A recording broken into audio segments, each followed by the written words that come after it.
The first time I noticed the noise, it was not outside but within. It began as a faint echo after conversations, as if fragments of other people's voices had lodged themselves in my thoughts. I would return home and sit in silence, yet my mind would continue speaking. Opinions I never formed, laughter I never meant, anxieties that did not belong to me, each floated to the surface like debris after a storm. At first I called it fatigue, the exhaustion of smiling, nodding, performing, but gradually I realized something more sinister. Every interaction seemed to carve away a piece of my inner solitude. The more I socialized, the less I recognized the voice that remained when I was alone. Crowds became mirrors reflecting versions of myself I never intended to create. With each handshake another mask formed, with each conversation another layer hardened. Soon I could no longer tell whether I was choosing my words or merely echoing the expectations around me. One evening, while staring at my reflection in a darkened window, I noticed something unsettling. My face remained still, but my expression seemed borrowed. It was then I understood. I was not losing energy. I was losing myself. At first it feels harmless. You adjust your tone slightly, soften your words, shape your thoughts so they land smoothly. It seems polite, even kind. You tell yourself you are simply being considerate, learning the rhythm of others. Then you begin to anticipate reactions before they happen. You filter ideas before they fully form. A sentence rises in your mind, but you reshape it halfway, sanding down its roughness. Authenticity starts to feel like a risk. You notice how quickly approval arrives when you agree. Faces relax, conversations flow, you feel accepted, and the warmth of belonging settles over you like a blanket. It is comforting, almost addictive. Disagreement, however, introduces tension. Eyes narrow, silence stretches. You feel the subtle withdrawal of connection. So you retreat, adjusting again, choosing harmony over honesty. Each adjustment seems small, you barely notice it. But inside, something shifts. Your thoughts no longer move freely. They begin to orbit around expectations, like satellites pulled into someone else's gravity. You start mirroring gestures without realizing it. You laugh at jokes you barely understand. You nod before your mind has processed the meaning. Your body adapts faster than your awareness. Later, alone, you try to recall what you actually felt. The memory is blurred. You remember their reactions more clearly than your own emotions. Their presence lingers while your inner voice fades. You begin to question your preferences. Did you truly enjoy that conversation, or did you enjoy being liked? The distinction becomes difficult to trace. Approval starts replacing authenticity. The more environments you enter, the more versions of yourself emerge. One for humor, one for seriousness, one for caution, one for confidence. Each feels real in the moment, yet none feels permanent. You carry these fragments with you. They do not disappear when you leave. They overlap, creating confusion. You hesitate before speaking, unsure which version should respond. Sometimes you catch yourself repeating opinions you heard hours earlier. They slip out naturally, as if they were always yours. You recognize them only after they've been spoken. A quiet discomfort grows. You sense distance from something essential, but you cannot name it. You feel present everywhere, yet rooted nowhere. When you finally sit in silence, your mind feels crowded. Echoes of conversations replay, expressions, tones, expectations. Your own thoughts struggle to surface through the noise. You realize you have not fully expressed yourself in days. Perhaps longer. You have only adapted, adjusted, blended. And blending, repeated often enough, begins to erase the outline that once separated you from everyone else. Approval has a quiet sound. It is not loud like applause, but softer. Small nods, relaxed smiles, the subtle warmth that spreads when others agree with you. You feel it instantly, like stepping into sunlight after cold air. The first time you mirror someone, it happens without intention. You repeat their phrase, match their tone, lean forward when they lean. The conversation flows effortlessly. They seem more open, more receptive. You sense a door has been unlocked. Your body remembers that feeling. It learns quickly. The next time you imitate again, a little more deliberately. Their reaction is familiar. Comfort, connection, ease. The pattern forms silently. You begin to notice how groups move as one. Laughter rises in waves. Opinions settle into shared conclusions. Anyone who disrupts the rhythm creates friction. The atmosphere tightens, even if no one says anything. So you align yourself with the rhythm. You laugh when others laugh, even if the joke lands flat inside you. You echo the dominant opinion, adjusting your words so they blend seamlessly. The room rewards you with acceptance. There is relief in that acceptance. No resistance, no tension. You feel included, woven into something larger. It feels safer than standing apart. Soon, you anticipate what will be welcomed. You shape your reactions before they appear. You soften your differences, exaggerate your similarities. The process becomes automatic. You watch someone express an unusual thought. The group hesitates. Some smile politely. Others look away. The silence carries a quiet warning. You feel it in your chest. When your turn comes, you choose familiarity. You say what fits. The tension dissolves. Approval returns. You exhale without realizing you were holding your breath. The more you imitate, the smoother everything becomes. Conversations glide. People describe you as easy, agreeable, pleasant. You receive their praise, but it feels strangely hollow. You begin to notice that individuality often invites distance. Unique opinions slow the rhythm. Personal emotions complicate the flow. Conformity keeps things simple, predictable, so you simplify yourself. You trim your edges. You round your thoughts. You reduce complexity into something easily shared. Inside, a faint resistance stirs. A part of you wants to speak differently, react honestly, but the memory of approval pulls you back. You choose comfort again. Over time, imitation no longer feels like imitation. It feels natural. You forget what your unfiltered reaction might have been. The group's response becomes your compass. When you leave, you carry their tone with you. Their phrases echo in your mind. You replay the moments when they smiled, when they agreed, when you blended perfectly. And slowly, without noticing, you begin to prefer the version of yourself that receives approval over the one that exists when no one is watching. At first, opinions enter quietly. Someone speaks with confidence, and you listen. Their certainty feels solid, almost reassuring. You do not fully agree, but you do not resist either. You let the idea sit in your mind, just for a moment. Later, in another conversation, the same opinion appears again. This time it feels more familiar. You repeat parts of it internally, testing how it sounds in your own voice. It fits more easily than before. You begin to notice how strong opinions attract attention. People lean in. They nod. Confidence, even borrowed confidence, creates gravity. You feel the pull. When asked what you think, you hesitate. Your own thoughts feel incomplete, fragile. The borrowed opinion is ready, polished, accepted. You choose it because it flows more smoothly. The words leave your mouth naturally. No resistance. Others agree. The validation arrives quickly, and with it comes relief. You feel anchored, as if you have finally stood on solid ground. Afterward, you try to recall whether you truly believed it. The memory is vague. You remember the approval more clearly than the thought itself. The next time, you reach for borrowed ideas sooner. They are easier to access than forming something original.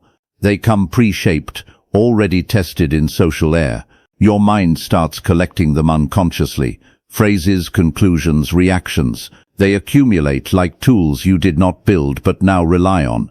Sometimes you catch yourself defending an opinion with surprising intensity. You search for reasons to support it, even though it did not originate within you. It has become attached to your sense of self. Your own thoughts begin to hesitate before emerging. They feel uncertain, unverified. Borrowed opinions feel safer, shielded by collective agreement. You notice how quickly conversations move. There is little space to think deeply. Immediate responses are valued. Borrowed ideas fill the gap effortlessly. Gradually, your internal dialogue changes. Instead of asking what you believe, you ask what sounds right. Authentic reflection becomes slower than repetition. You replay discussions in your mind, but the lines blur. You cannot distinguish which ideas were yours and which belonged to others. They merge into a single voice. A quiet discomfort grows. You feel knowledgeable, yet strangely detached from your own knowledge. It feels memorized rather than understood. When alone, you attempt to form an original opinion. The silence stretches, thoughts appear faintly, then dissolve. Borrowed ideas hover nearby, louder, more confident. You reach for them again, almost automatically. They fill the emptiness, but the emptiness remains beneath them. Noise does not always come from sound. Sometimes it is made of impressions, reactions, unfinished conversations that continue long after the room is quiet. You carry them with you, layered and restless. At first your inner voice still speaks clearly. You leave a gathering and form your own conclusions. You question what was said, reflect on how you felt. Your thoughts move slowly but confidently. Then the repetitions begin. You replay moments in your mind. A laugh, a glance, a sentence you might have misunderstood. The replay grows louder each time, until reflection turns into rumination. Your inner voice tries to respond, but it is interrupted. Another memory surfaces, another imagined reaction. The mind fills with overlapping fragments. You notice it while walking alone. Instead of observing your surroundings, you rehearse conversations. You imagine what you should have said. You anticipate what they might say next time. The present fades into background noise. Silence becomes uncomfortable.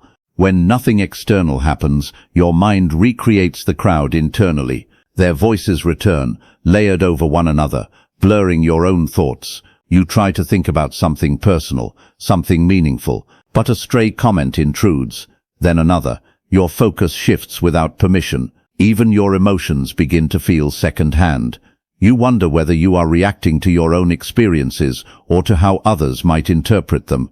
Your feelings pass through an invisible filter. The noise grows subtle but constant. It hums beneath everything. You find it difficult to sit with a single thought. It fragments before it can deepen. You start seeking distractions unconsciously.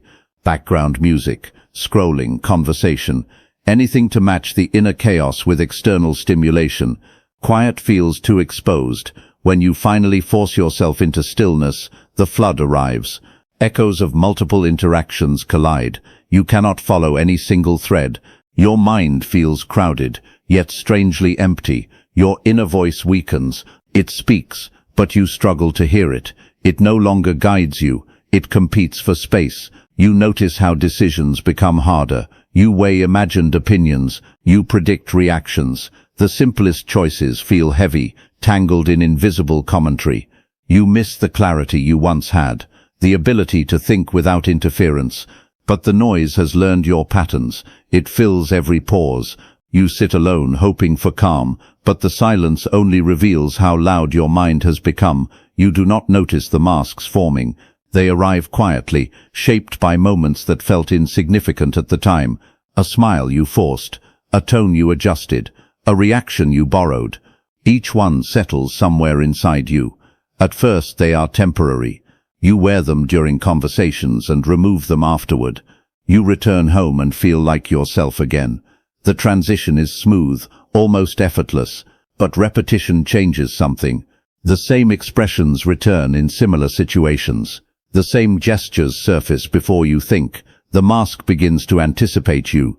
You laugh louder with certain people. You soften your voice with others. You become serious in one environment, playful in another. Each version feels appropriate, even necessary. Over time, these roles stop feeling separate. They overlap. You carry traces of one into another. Your reactions blur, and you hesitate before responding, unsure which face belongs. Sometimes you catch yourself mid-sentence, realizing you are speaking in a tone that does not feel natural. You continue anyway, because stopping would feel awkward. The mask completes the moment for you. Alone, you try to recall how you truly speak. The answer feels distant. You remember fragments, but they do not form a clear image. You begin to feel layered, not dishonest, but divided. Each interaction pulls a different version forward, while the others wait silently behind. Certain masks feel heavier, the one that always agrees, the one that appears confident, the one that hides discomfort. You wear them longer than you intend. They linger even in solitude. You catch yourself rehearsing conversations in those same roles. Your mind no longer separates performance from reflection. The masks begin to respond automatically. A situation arises, and one slides into place without conscious choice. You act, then notice afterward. You start to wonder which one is closest to you. None feels completely false, yet none feels complete. They all carry pieces of truth, but never the whole. The more you interact, the more refined they become. You adjust them subtly, improving their effectiveness. They gain precision, but you lose clarity. When you look inward, you do not find a single voice. You find many, each shaped by expectation. They speak over one another, competing quietly. You feel present in every interaction, yet absent from yourself. The masks perform smoothly, while something deeper watches. Distant and uncertain solitude feels unfamiliar at first. You sit alone and expect relief, but instead you feel exposed. Without voices around you, there is nothing to hide behind. Your thoughts hesitate, as if unsure whether they are allowed to exist. The silence stretches longer than you expected. You reach for distractions instinctively, but resist them. The discomfort grows. You realize how dependent you have become on constant interaction. Gradually, faint thoughts begin to surface. They are fragile, incomplete. You do not force them. You simply watch them appear, one at a time. At first they feel slow. Conversations used to move quickly, but your own reflections unfold carefully. You notice details you previously ignored. Your reactions, your preferences, your quiet disagreements. You replay recent interactions, but now the perspective changes. Instead of focusing on others' responses, you focus on how you felt. Some moments feel heavy, others strangely empty. You begin separating your emotions from the performance. There is relief in this separation. It is subtle, like breathing more deeply without realizing you were holding your breath. Your mind starts clearing, though echoes still linger. You walk alone and notice the world again. Sounds feel softer. Your attention no longer jumps constantly. A single thought can stay with you longer. You begin to question things you previously accepted. Opinions lose their automatic authority. You examine them slowly, testing whether they resonate within you. Memories of masks appear. You see where you adjusted yourself unnecessarily. The recognition stings, but it also sharpens your awareness. Your inner voice grows slightly stronger. It does not shout. It speaks quietly, but consistently. You start trusting it in small ways, choosing what you actually prefer, allowing silence in conversations. Solitude stops feeling empty. It becomes a space where your mind reorganizes itself. Thoughts settle into clearer shapes. Emotions feel less tangled. You still feel the pull of social noise. Part of you misses the warmth, the immediate sense of belonging, but you also notice how quickly clarity fades when you return to constant interaction. So you return to solitude again, not as escape, but as maintenance. Each time, the inner voice becomes easier to recognize. The silence no longer threatens you.